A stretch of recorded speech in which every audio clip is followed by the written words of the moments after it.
Hello everyone, how are you all?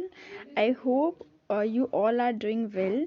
तो आज हम जो हैं हिंदी की पाठ्य योजना संज्ञा के ऊपर देखने जा रहे हैं कि हम संज्ञा की पाठ्य योजना कैसे बना सकते हैं। तो ये हमारा पाठ्य योजना नंबर 6 है। यहाँ पे जो है आज मैं आपको बताऊंगी कि हम संज्ञा की जो है पाठ्य योजना कैसे बना सकते हैं। बाकी सारी चीज़ें बिल्कुल सेम रहेंगी जो मैंने अपनी लास्ट वीडियो में भी आपको बताई हुई है। आप चाहो तो मेरी लास्ट वीडियो को जो है एक बार विज़िट कर सकते हो और देख सकते हो कि हम ये सारी चीज़ें जो हैं कैसे लिखेंगे। बाकी मैं कुछ इंपॉर्टेंट पॉइंट्स पे डिस्कस कर लेंगे कि अगर हम संज्ञा के ऊपर बनाएंगे तो हम ये सारे पॉइंट्स कैसे लिख सकते हैं। तो सबसे पहले हम लिखेंगे सामान्य उद्देश्य। सामान्य उद्देश्य पे यहाँ मैंने 2 पॉइंट लिखे हैं। सबसे पहला आ जाएगा छात्रों को हिंदी भाषा समझने के योग्य बनाता है। यानी कि जो भी चीज़ें हम पढ़ते हैं उसमें कहाँ पे संज्ञा का उपयोग है ये नहीं है, ये सारी चीज़ें हमें संज्ञा के माध्यम से पता चलता है। उसके बाद दूसरा पॉइंट है छात्रों को व्याकरण के नियमों का ज्ञान कराना। ये 2 पॉइंट हम इसमें लिख सकते हैं। उसके बाद अब हम देखते हैं विशिष्ट उद्देश्य। विशिष्ट उद्देश्य में हम क्या लिख सकते हैं, तो यहाँ पे जो है पहला पॉइंट लिखा है शुद्ध उच्चारण के साथ मौलिक पठन कराना। ये हम लिख सकते हैं कि बच्चों को जो है शुद्ध उच्चारण करना आना चाहिए और उसके साथ मौलिक पठन, जो बेसिक कॉन्सेप्ट्स है ग्रामर के, वो बच्चों को पता चले। उसके बाद तीसरा जो हमारा आएगा वो है ज्ञानात्मक उद्देश्य। ज्ञानात्मक उद्देश्य में एक पॉइंट है छात्रों को संज्ञा के भेदों में अंतर कर पाएंगे। ये हम एक पॉइंट लिख सकते हैं। उसके बाद दूसरा पॉइंट जो है छात्र संज्ञा के उदाहरण दे पाएंगे। ये हमारा दूसरा पॉइंट हो जाएगा। उसके बाद हम देखते हैं बोधात्मक उद्देश्य में हम क्या लिख सकते हैं। तो बोधात्मक उद्देश्य में छात्र संज्ञा के शब्दों का चयन कर पाएंगे। ये हमारा पहला पॉइंट हो जाएगा। दूसरा पॉइंट हो जाएगा छात्र संज्ञा के शब्दों को छांटकर अलग कर पाएंगे। ये दूसरा पॉइंट हो जाएगा। उसके बाद हम देखते हैं प्रयोगात्मक उद्देश्य। प्रयोगात्मक उद्देश्य में हम क्या लिख सकते हैं, तो पहला हो जाएगा छात्र स्वयं संज्ञा संबंधी शब्दों का वाक्यों में प्रयोग कर पाएंगे। यानी कि छात्र जो हैं वो खुद संज्ञा वाले शब्दों को वाक्य में प्रयोग कर पाएंगे। और उसके बाद हम चलते हैं कौशलात्मक उद्देश्य।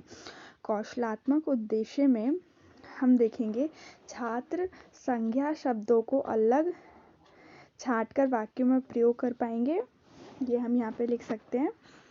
उसके बाद हम चलते हैं सहायक सामग्री। सहायक सामग्री में हम ब्लैक बोर्ड, चॉक और डस्टर लिखेंगे और चार्ट पेपर। उसके बाद पूर्व ज्ञान परीक्षण।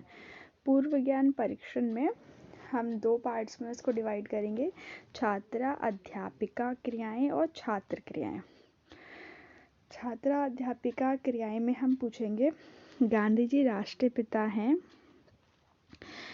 इसमें जो रेखांकित शब्द है गांधी जी, वो क्या है, किसी व्यक्ति का नाम और व्यक्तिवाचक। उसके बाद आम एक फल है, तो यहाँ पे आम जो है वो भी एक आ जाएगा हमारा व्यक्तिवाचक। उसके बाद प्रथम वाक्य में गांधी जी किसका बोध कराते हैं, व्यक्ति का, और आम किसका बोध कराता है, वस्तु का।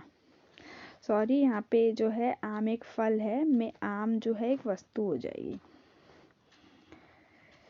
इसके बाद जो है संज्ञा किसे कहते हैं एवं उसे कितने भेद होते हैं।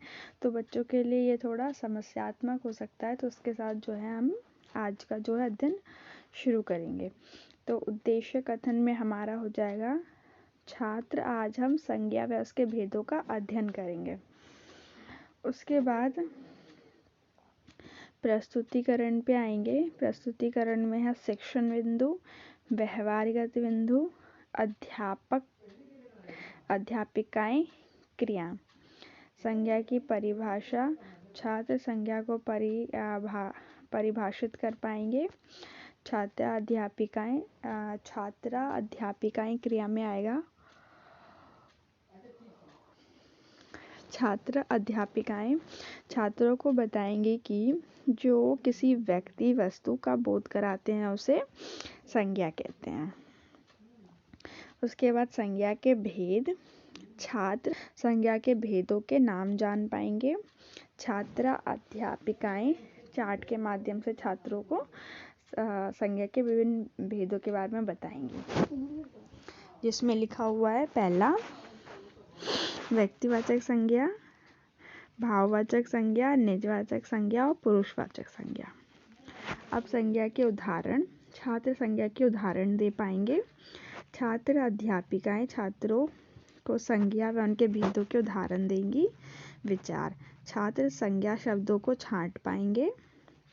उसके बाद है हमारा छात्र अध्यापिका क्रियाएं में आएगा। छात्र अध्यापिकाएं छात्रों के संज्ञा व उनके भेदों के उदाहरण देंगी। विचार, छात्र संज्ञा शब्दों को छांट पाएंगे। छात्र अध्यापिका क्रियाएं, छात्र अध्यापिकाएं श्याम पट पर संज्ञा संबंधी शब्द लिखेंगी तथा छांटने को छात्रों को कहेंगे। विश्लेषण, व्यवहारगत बिंदु में हमारा आएगा विश्लेषण में संज्ञा को परिभाषित करने को कहेंगे। और छात्र अध्यापिकाएं क्रिया में आएगा छात्रा अध्यापिकाएं स्वयं संज्ञा को परिभाषित करके बताएंगी। उसके बाद अगले जो हम तरफ चलते हैं, यहाँ पे हमने 3 कॉलम बनाए हैं। छात्र क्रियाएं, श्यामपट्ट, कार्य और मूल्यांकन। छात्र क्रियाएं में आएगा छात्र ध्यानपूर्वक सुनेंगे। श्यामपट्ट पे जो भी आपने ब्लैक बोर्ड पे काम करा है ऐसे आप उसे लगा सकते हैं। और मूल्यांकन में संज्ञा के कितने भेद हैं उनसे पूछ सकते हैं। छात्र क्रियाएं में छात्र ध्यानपूर्वक सुनेंगे। छात्र अपनी कॉपी में चित्र के साथ कुछ नए शब्द लिखेंगे और ध्यानपूर्वक सुनेंगे और शब्दों को देखेंगे तथा संज्ञा शब्द को छांटेंगे। पुनरावृत्ति में हम उनसे पूछेंगे कि बच्चों बताओ संज्ञा किसे कहते हैं, तो वो संज्ञा के शब्द बताएंगे आपको कि संज्ञा किसे कहते हैं, उसे परिभाषित करके बताएंगे।